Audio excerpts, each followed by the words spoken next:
For 1,000 years, I have stood watching stories. People come and go, talk to each other, or simply sit and reflect. They leave behind their secrets, fears, and dreams. I have witnessed joy, sorrow, and longing, and that has helped me gain the wisdom I wish I could have shared sooner, but now I can, through reflections that I hope to guide, to inspire, and make every moment meaningful.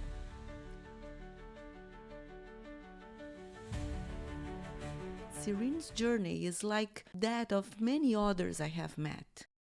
You studied hard and just earned a master's degree in data science or something similar, but you don't want to pursue a career in this field. You have a good job and a busy adult life, you can afford things, but you don't have time to enjoy them.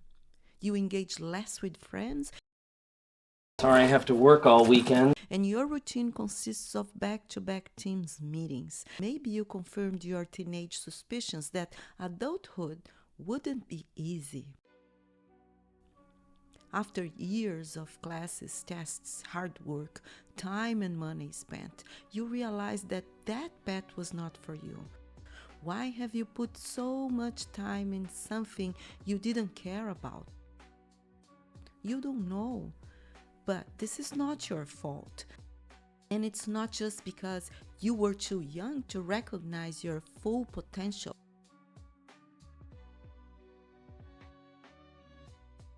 Society overlooks the possibility that there might be an activity where you could work with joy, where you could experience a true state of flow. In 1979, Mihaly Csikszentmihalyi first introduced the concept of flow in his book Beyond Boredom and Anxiety. It's that state of deep focus where you were so immersed in what you're doing that you don't feel the time, even when you spend hours on it. A mental state in which a person performing some activity is fully immersed in a feeling of energized focus, full involvement, and enjoyment in the process of the activity. It can be felt in activities such as music, sports, spirituality or religion, gaming, and in the workplace, when goals are clear, feedbacks are immediate, and there is a balance between opportunity and capacity. People who experience flow describe the feeling of being completely involved in what they are doing, focused, concentrated, a sense of ecstasy, great inner clarity, knowing what activity is doable, whether they have the adequate skills to the task, a sense of serenity, timelessness, and intrinsic motivation. You don't feel tired, distracted, or bored.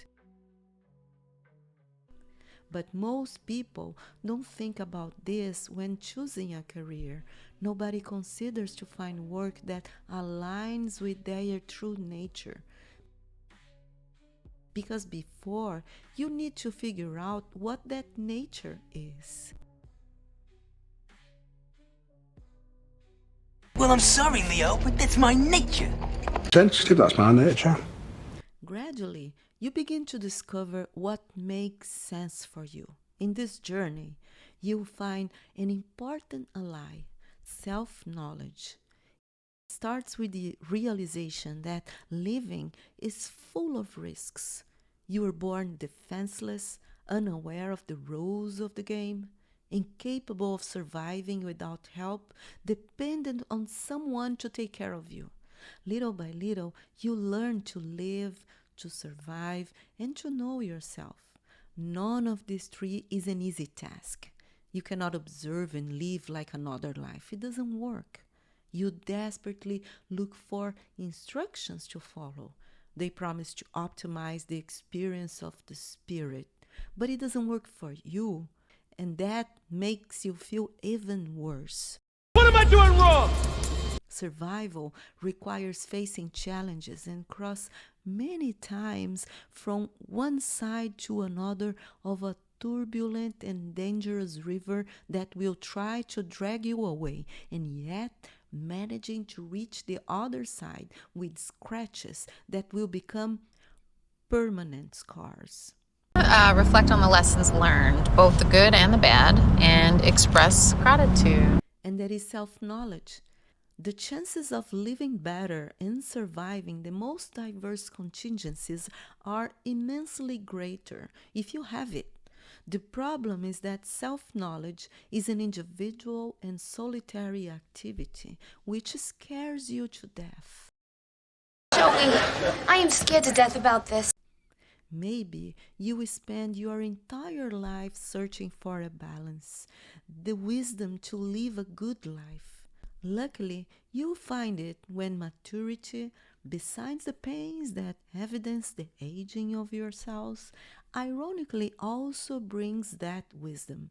You would have done anything to have that at 30, not before. At 20, you believed you knew that all. I'm the smartest chimp in the universe! But your 30s made you face reality. You are not as smart as you I am once not thought. that smart. You have fewer friends than you believed. At this stage, you might meet a special friend, the only one who will accompany you throughout life, understand you, forgive you your most dumbest mistakes and learn with them, and love you unconditionally. Developing this friendship is not easy though. You will do whatever you can to run away from it. You will manage to keep yourself terribly busy. Sometimes you commit to arduous tasks that serve no other purpose than to keep you occupied. Sometimes you invest a great deal of your time solving other people's problems, often without even being asked for help or advice. Sometimes you engage in activities for an achievement that is nothing more than a prerequisite for the next achievement, leading to a chain of accumulated and abandoned conquests. At the end, you will try to make sense of all that business for a life that was carelessly consumed. Seneca reminds us that you must first examine yourself, then the endeavors you intend to undertake, as well as the people who you will partner with, and evaluate your skills for the task. How often do you take on tasks you are not fully prepared to accomplish? Tasks that demand more from you than your strengths can provide. This attitude, fueled by the yes you can culture or the performance-driven society cited by Byung-Chul Han in the Burnout Society, has ingrained your minds the assumption that you can achieve everything you desire, and if you don't, it means you have failed. I failed. The social phenomenon has led people to invest efforts in purpose misaligned with their nature, taking to frustration, lack of self-knowledge, and work-related mental health issues. For example, an activity that requires a personality capable of controlling anger in the face of provocation will be extremely difficult for someone with an explosive nature. For this person, there will be activities where emotional intensity can be well explored and directed, leading to professional fulfillment aligned with their nature.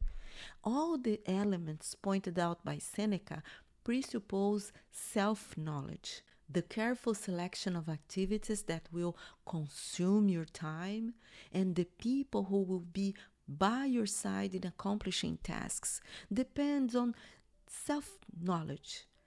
In this book, Seneca writes, "The carrier must always be stronger than the load it carries, for if the load is too heavy, it will inevitably crush him."